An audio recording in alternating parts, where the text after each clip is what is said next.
सीताराम गुणग्राम पुण्यारैण विहारिणो वंदे विशुद्ध विज्ञानो कवीश्वर कपीशुरो उद्भवस्ति संहार कारणीं क्लेशहारिणीं सर्वश्रेष्ठीं सीतां नत्वं राम वल्लभां यन्माया विश्ववर्तिमखिलं ब्रह्मादि देवासुरा यद सत्त्वादमृतैव भाति सकलं रज्जौ यथा हेर्ब्रह्मा करचरण कृतं वा काय जन्म कर्म जम्बा श्रवणनयन जम्बा मानसं वा पराधम बहितं वा श्रवण में तक्षमस्व। जय जय करुणाब्दे श्री महादेव शंभो। वृष राशि वाले जातकों के लिए 2025 का कोई भी क्षेत्र ऐसा नहीं होगा, कोई भी जीवन का ऐसा क्षेत्र, बल्कि कहा तो ये जाता है 2025 की किंग यानी राजा राशि कौन सी होगी? वृष राशि। वृष राशि वाले 2025 का समय आपकी मुट्ठी में होगा। मैं आपको बताया, यदि अच्छा समय हो तो उसका भरपूर सदुपयोग उठाओ। ये 2025 वृष राशि के लिए शुक्र महाराज, जिनके स्वामी हैं शुक्र, वो 10वें और 11वें भाव में विचरण करेंगे प्रारंभिक समय में ही। कौन? शुक्र। अब आप सोचिएगा, उसके बाद लग्न में आपके बृहस्पति रहेंगे, आपके स्वास्थ्य को भव्य दिव्य बनाएंगे। शिक्षा, संतान के जीवन में विकास और प्रगति प्रदान करेंगे। बुधादित्य योग 9वें भाव में होगा। 21 जनवरी को मंगल जरूर 4थे भाव में होंगे।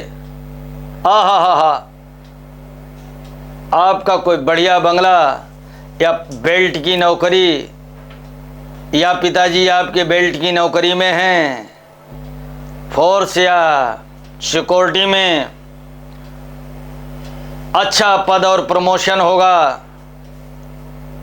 2025 में आपके जीवन के लिए खुशियां ही खुशियां हैं। आप सोच रहे हैं ये गुरुजी लोग तो पता नहीं ऐसे ही बोलते रहते हैं कि खुशियां ही खुशियां हैं। मैं 100% कहता हूँ, उत्तरार्ध भाग को छोड़ करके थोड़ा सा, विशेषकर अक्टूबर, नवंबर और दिसंबर 2025 थोड़ा डाउन पड़ जाएगा। अन्यथा बीते 9 महीने में, आने वाले 9 महीने में 2025 के, आप अगर बुद्धिमान हैं, युक्ति है, अध्यात्म है, इसके द्वारा सब कुछ प्राप्त कर सकते हैं। अब करना क्या है वृष राशि वालों? जब आप राजा बनने वाले ही हो, आपके पास अपार धन, वैभव, ऐश्वर्य, कुशलता, निरोगता, धन, वैभव, पुत्र, कलत्र, न्यायालय में फंसे विवादों को संवाद में, जब सब आपके फेवर में होने वाला है तो करना क्या है? 2025 खुशियों के साथ प्रारंभ होने वाला है। करना आपको यह है कि वैभव लक्ष्मी भगवती नारायण माधव का जनवरी के महीने में कल्पवास करके गंगा जी के किनारे, न कल्पवास कर पाओ तो घर में गंगा जल से शालिग्राम का स्नान करो, शुद्ध शाकाहारी रहोगे। तो ये जो मैंने बताया, चमेली की जड़ डालिए गले में,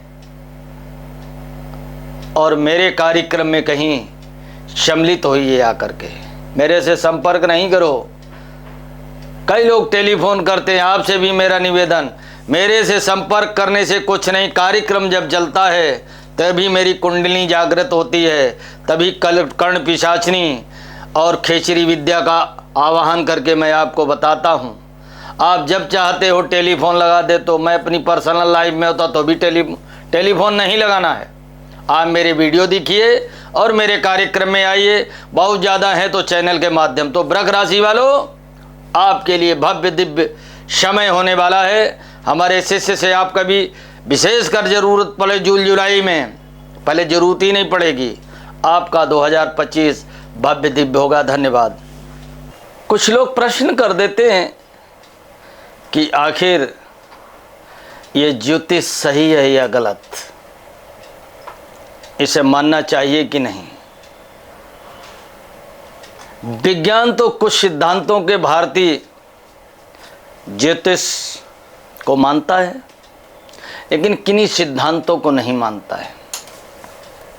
ज्योतिष यूरोप के सभी देश, अरब, मिस्र, बल्कि मिस्र की सभ्यता में भी ज्योतिष को माना जाता है। अरब मुस्लिम देशों में भी ज्योतिष की मान्यता 100% है। सबसे बड़ा ज्योतिषी चाइना का फेंग शुई, रोम का कीरो, यूनान का कीरो इत्यादि इत्यादि महान ज्योतिषी हुए हैं। ज्योतिष धर्म से परे होता है। मैंने पहले भी कहा, ज्योतिष की परिभाषा में मजहब नहीं आता, जाति नहीं आती, ऊंच नीच नहीं आता। ज्योतिष समस्त मानव